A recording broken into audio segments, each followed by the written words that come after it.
Dans l'aiguillage aujourd'hui, Mini World Lyon.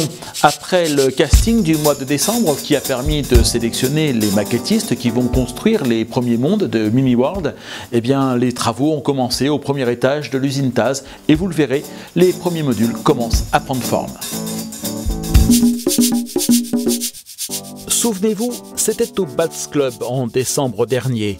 Une cinquantaine de modélistes avaient été convoqués pour un casting inédit.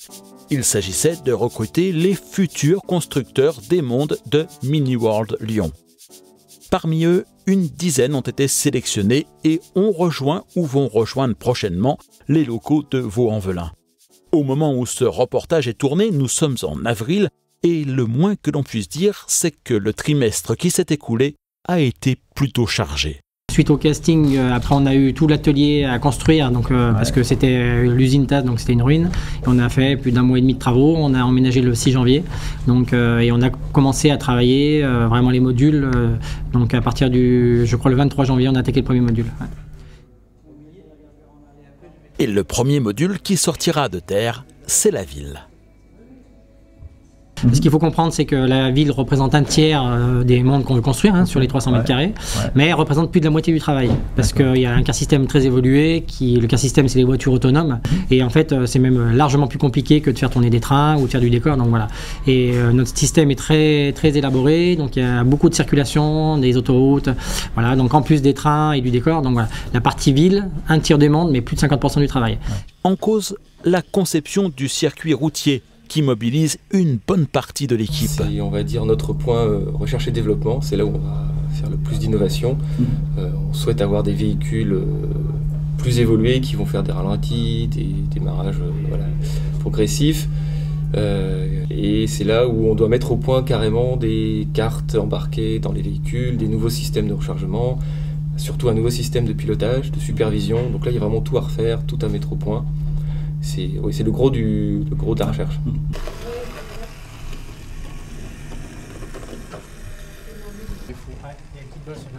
Là, on peut voir déjà les premiers travaux. La première grande ligne de modules, les 5 premiers modules sont bien entamés, presque terminés. Et on a déjà commencé la deuxième série avec la ville, qui est un vrai concentré de technologie, avec notamment, probablement, je dirais, le plus gros réseau routier miniature, je dirais, du monde. On n'a pas forcément choisi la plus simple partie pour commencer. En fait, on a décidé de commencer par un coin. Et dans le coin, il y avait un peu de montagne. On s'est amusé à faire une sorte de volcan.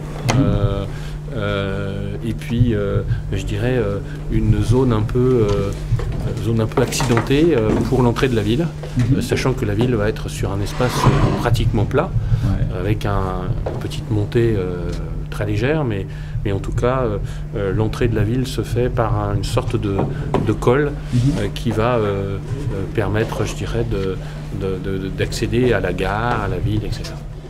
Et pour pouvoir accéder à la gare, il faudra pouvoir y stationner. Voilà pourquoi Émilie, l'une des lauréates du casting de décembre, a commencé à travailler cette semaine sur la réalisation d'un parking. En amont de ce qui a été fait de l'autre côté, j'ai planifié un peu ce qui allait se faire juste ici, sur le quartier de la vieille ville. Après, j'ai participé à l'élaboration de la montagne en face, et maintenant je m'occupe du parking gare routière qui sera juste devant la gare.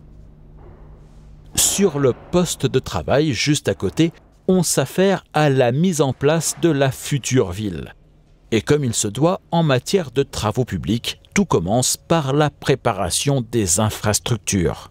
Là, on pose des fils pour alimenter à partir du FEDER, donc une trame qui va servir à tout réalimenter le réseau sans coupure. D'accord. Et il faut faire passer tout plein de petits fils de partout, et puis un gros câble en dessous qui va alimenter le courant, un porteur beaucoup plus puissant. Vous vous en souvenez peut-être, tout est parti de plans qui ont ensuite pris la forme d'une maquette au 1/10. Mais les concepteurs de Mini World Lyon sont loin d'en avoir fini avec les plans. ils estiment qu'ils auront à en imprimer environ 1 km². La maquette nous a aidés pour voir un peu les volumes, comment on pourrait faire circuler les voies. Et toute la partie dessin, tracer les voies a été faite complètement indépendamment et on a recollé un petit peu par rapport au volume. Enfin, ça a toujours été un peu un mix des deux. Voilà. Donc ça avec Jean-Marc Arté sur le logiciel qu'il utilise.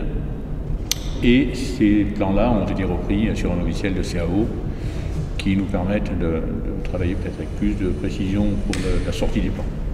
On travaille sur la structure bois. Alors il y a des priorités parce qu'il faut qu'on pose et qu'on câble les voies qui vont complètement disparaître, enfin complètement, pour partie disparaître en tout cas sur cette partie ville, afin de laisser la place aux gens qui vont pas attaquer l'urbanisme entre guillemets et le décor. C'est un peu plus vite dans ce cas-là. Ouais.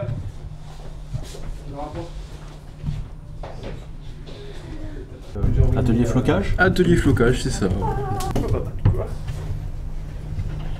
Le décor il se fait aussi un petit peu comme ça au feeling Moi personnellement je le fais au feeling, je regarde et puis il y a une idée de base quand même. Sûr, ouais. Et après on regarde ce qu'on a comme produit et on essaye de faire un décor, je dirais. C'est parce que les deux, il y a des choses qui peuvent s'ajouter, justement il y a des choses qui vont se rajouter parce qu'on n'a pas tout reçu. Et comme le zéchium qu'on va floquer, ou des filets floqués de fleurs, feuilles, pour faire quelque chose de plus varié, vraiment très, très complexe quoi. Enfin, niveau végétation, là c'est la première touche et on va revenir après vite fait pour terminer. Outre le flocage, la priorité de la semaine sur cette partie du module, c'est la mise au point du circuit routier. Et en cet endroit précis, il s'agit de peaufiner les réglages d'un rond-point. L'arrivée de ce côté-là, les différentes sorties, donc ils pourront sortir à 3 endroits. Et donc la difficulté justement, c'est de faire que les courbes permettent à n'importe quel véhicule de passer, donc y compris camion, donc avec les gabarits ça passe comme il faut. Et qu'ensuite, on arrive malgré l'angle de la courbe à réussir quand même à les diriger avec les aiguillages, puisque généralement c'est plutôt des zones droites. Donc normalement c'est censé passer. On a vu les tests sur internet qui vont en fait nous servir d'aiguillage, comme on voit ici avec une bande magnétique dessus. Et c'est eux qui vont nous permettre d'aller soit à droite soit à gauche, et ça sera tout rebouché et mis avec le mastic sur le dessus. Donc on a sélectionné ces cerveaux suite au long test qu'on a fait. Et on espère qu'ils seront aussi efficaces que lors des tests, parce que c'est résistant. Voilà, il y en a certains qui merdaient au bout de 3 jours, d'autres au bout d'une semaine, donc on espère que... Vous êtes plutôt opté sur ceux d'une semaine, mais en espérant que ça durera plus longtemps quand même. Voilà, mais bon, tous ne tenaient pas une semaine non plus, donc on verra bien. Normalement, il ne devrait pas y avoir de soucis. Et pendant que Gilda lime, Claude nous attend dans les coulisses pour nous faire découvrir les 3 circuits de train mis en place dans cette partie du premier des mondes de Mini-World. Alors ici, il y a surtout un trou d'homme pour accéder au cœur de l'hélicoïde. Ça permet de récupérer des trains en panne ou aller débugger des choses. On a la partie du haut qui concerne la LGV, avec ici la gare cachée des TGV et ici la circulation en partie visible. Et l'hélicoïde, proprement dite, sert à passer d'un niveau supérieur de l'autre côté. D'accord. Et en dessous, on a la voie grande ligne et la voie diesel ici. Voilà, c'est des noms qu'on a donnés, grande ligne, dans le sens où il y aura surtout beaucoup de passages voyageurs, parce que c'est la voie qui va dans la gare voyageurs. Donc c'est la ligne qui sera électrifiée. Et ici, une voie diesel, comme son nom l'indique, qui ne sera pas électrifiée et avec des services mixtes, marchandises, voyageurs, à définir. Et du coup, 3 circuits indépendants les uns des autres? Totalement. On va même plus loin. Alors, pour la LGV, c'est un os de chien, donc qu'on soit dans un sens ou dans l'autre, c'est le même circuit. Par contre, ici, ce sont vraiment 2 boucles indépendantes pour la voie grande ligne. Donc on a le sens 1 et le sens 2 qui sont totalement indépendants. Et même chose pour la voie diesel, sens 1, sens 2 totalement indépendants. Pour fiabiliser au maximum le réseau, si on a un problème sur un sens, au moins l'autre peut continuer à tourner. Pour le plaisir de voir les premières circulations de trains sur les quelques mètres de voies d'ores et déjà câblées, un petit coup de nettoyage. Ce n'est pas ici que les trains circuleront en définitive, mais à l'étage supérieur. Les futurs locaux de Mini-World de Lyon ne seront pas terminés avant la fin de l'été. Une impressionnante opération consistera alors à sortir les modules construits dans les ateliers du premier étage pour leur permettre de regagner leur emplacement définitif au deuxième étage. Et comme les portes sont trop petites pour qu'il puisse être envisagé de passer par les escaliers, c'est par les fenêtres que les modules seront transportés vers leur emplacement définitif. D'ici là, je prendrai le temps d'aller faire un nouveau point sur l'avancée des travaux pour vous tenir au courant de l'évolution du chantier. La date d'ouverture annoncée reste fixée autour du 8 décembre, en plein cœur de la Fête des Lumières à Lyon.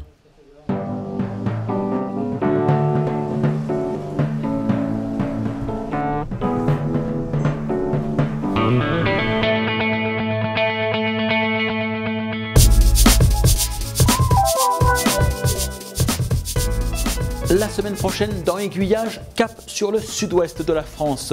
Je vous proposerai d'aller vivre à Guîtres une journée peu ordinaire en compagnie des membres de l'association du train touristique de la Vallée de l'Isle qui fêtait en août 2013 les 40 ans de leur association. En attendant et pour rester en contact, vous pouvez vous abonner à la newsletter d'Aiguillage en vous rendant sur le site www.aiguillage.eu. Vous pouvez également vous abonner à la chaîne YouTube d'Aiguillage pour être sûr de ne rater aucun des prochains épisodes. Et enfin, vous pouvez aimer, faire aimer et partager sa page Facebook.